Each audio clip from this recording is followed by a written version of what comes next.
Yan, so hello everyone, it's me again, Kuya Daniel. Uy, your marketing professional here at Toyota Cubao. So nasa likod natin is mga high-end units, okay? So unahin na natin i-vlog yung 2026 Toyota Hi-Ace Super Grandia Elite automatic transmission. So diesel engine po siya, and hindi natin alam. Baka for the next 3 years, baka naka-hybrid electric vehicle na rin to, or PEV, or whatever, diba? Kasi si Toyota, unti-unti, pinopromote niya na yung electric vehicle para makatulong sa environment natin. Okay? So, ikutan na natin. So, ayan, dami natin high-end, oh. So, here's our key. Nakita natin maigi. Tara, ikutan na natin. Siyempre, buksan muna natin. Ayan. Alam mo, type ko tong sasakyan na to. Yung pinsan ko mayroong ganito. At gandang-ganda siya. He's a lawyer. And he is big time. Okay.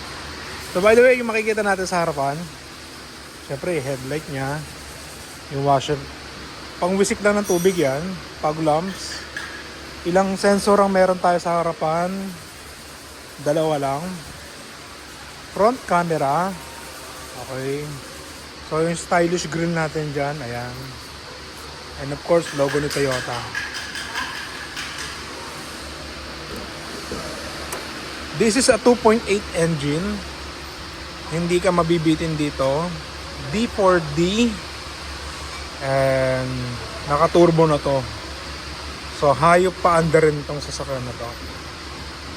So wala tayong masyado i-discuss dyan. Kasi ang pinaka main natin dyan is yung loob. Okay? So sulyapan lang natin itong driver side. Tapos sa left side na tayo ng vehicle. Okay. Yung turning light niya nasa side mirror. Importante yun kasi mas visible compare sa nakalagay sa gilid. Ayan. So iniiwasan ko rin kasi syempre baka tumama dyan. Yari tayo. Okay. Op. Madali tayo dyan, oh. So sakay na tayo. As a spotter. Oh, dyan. Turning, ganda na sasakyan mo, ha. Okay. Saan natin lalagay ito? Ayan. Kita ba? Uy! Ayan. So, nakaka-relax naman dito kahit pa paano. Ayan. Kahit pa paano, hindi. Nakaka-relax talaga. So, ang height ko nga pala is 5'6". And ang timbang ko ngayon is 100 kilos. So, pipilitin na natin magpapayat. Para na sa ganun, hindi tayo kagaya nito na init at hinihingal ka agad. Okay? Grabe yung sun visor niya. Tingnan. Bag. So, ito yung makikita natin. Yung may mga stylish tayo na wood. Okay. Lalagyan na ng dokumento. So, kinakapal lang natin. Sorry, medyo madilim. Saan natin ilaw? Okay. Wala, ang cup holder. Tapos isang malaking lagayan dito. Patungan. Literal na malaking lalagayan din dito. Ayan. Ayan. So lipat na tayo sa likod. Okay. Patayin ko muna tong camera. Guys, I am not authorized driver right now. So hindi ko siya kayang iusog. Baka madali tayo. Bagong balik lang kasi tayo. So ayan ang back part niya. So may 4 eye sensor, back camera. So subukan nga natin. Hold lang na, pindutin lang natin isa. Hindi. So kailangan i-hold siya for 2 seconds para bumukas. Okay. So dalawang captain seat siya, pero yung main captain seat niya yung nasa harapan. Okay, sa second row. Ngayon ang gagawin natin, unahin na natin tignan yung kanyang likod. Okay? Yung likod niya is apatan and foldable. Yan. Okay. Madali bang pumasok? Huwag sa kalaya kung mataba.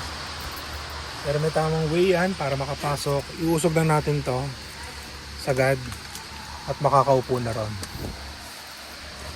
So kung meron pa tayong i-consider na maganda rito is yung privacy niya. Yan. Para hindi ka masyadong kita sa loob. Artista ba nga to? Ika nga. So kapag lalabas ka, well, tignan natin kung yung likod nitong third row ay merong ganyan. Meron, ayun. May lever siya doon. Sorry medyo madilim. Wala tayong lights. Hindi natin nadala. Okay. So may cup holder naman din dito. May USB outlet. In case Type-C na siya, na malolobat tayo. Okay. So ayan. So yung mga security aid ni Senator. Yung mga senator natin, mga nakaganito. Si Sen Padilla naka-Fortuner na tawag dito, LTD na armored. Ayan.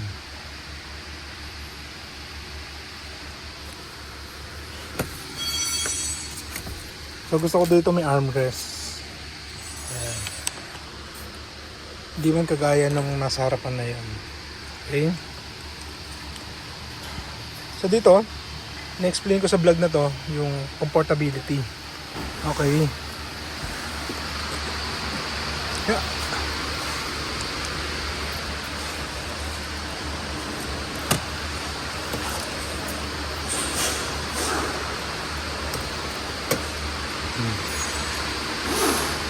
Sayang.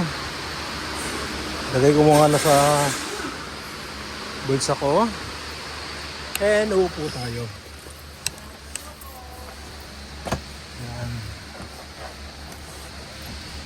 So kanina napansin nyo nag-i-slide siya. Pero once na yung ito kagaya nito,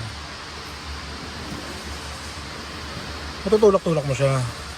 Pero once yung itong sandalan niya is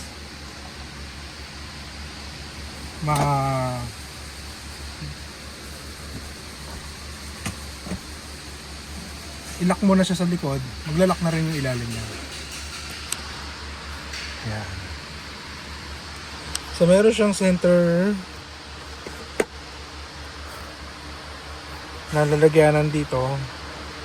Apat pa cup holder. Cup holder lang, hindi bottle holder Medyo pwede nyo pagputungan ng kung ano to. Sorry. Electronic pala siya. So, yung nasa upper button sa sandalan. Ito naman yung sa leg rest. Pasensya na kasi sapatos ko, hindi pa nakakabili. So bilhin na kayo sa akin para makabili akong bagong sapatos. Kidding aside, dapat talaga makabenta tayo nito para medyo makabawi-bawi sa finances. Okay? So dito, may chance tayo na mapaandar yung sasakyan. So isang sarado lang niya na ganoon, mag-i-slide na siya. Yan.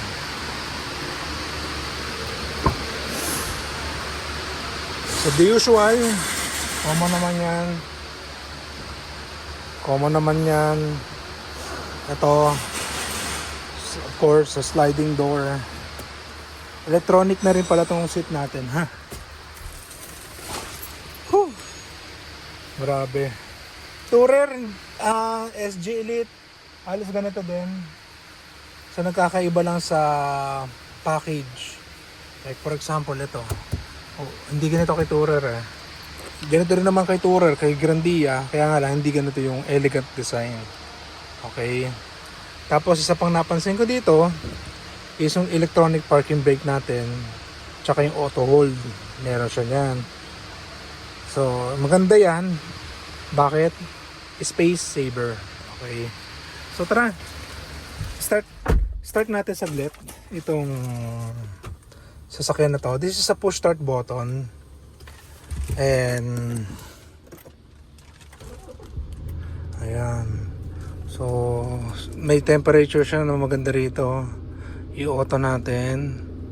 Yung rear. Yung sa atin. Ayan. Whew. Medyo tapat lang natin yung aircon sa atin. Palamig lang tayo ng konti. Ayan.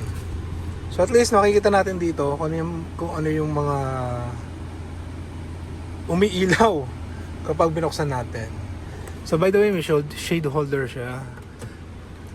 Alam nyo, astig to kung may moonroof pa, no? Pero pwedeng palagyan niya, kaya nga lang, risk nyo yun.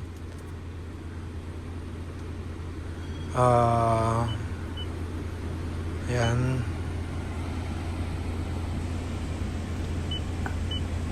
Anyway, team 1. Okay, common. Sa phone. Kagaya rin naman sa BIOS, may mga nadagdag lang sa team. Kasi nga, medyo iba yung screen nito. May voice command, settings, ayan. Ganyan na ganyan din naman lahat ng sasakyan natin. Okay. Sorry guys, medyo ang init lang dito sa area. Pero covered naman to, no? Ayan. So, by the way, if you're planning to buy brand new Toyota cars, you may contact me at 09. Ang init tayo. May panyo naman pala tayo. 0993-909-3753, or you may add me on my Facebook account, Daniel Uy. And don't forget to like and subscribe my YouTube channel, Dane TV. And I hope na magkita tayo dito sa Toyota dealership para ilabas yung bago nyong Super Grandia Elite or any unit na gusto nyo dito sa Toyota Cubao. Okay? Bye! See you on my next vlog.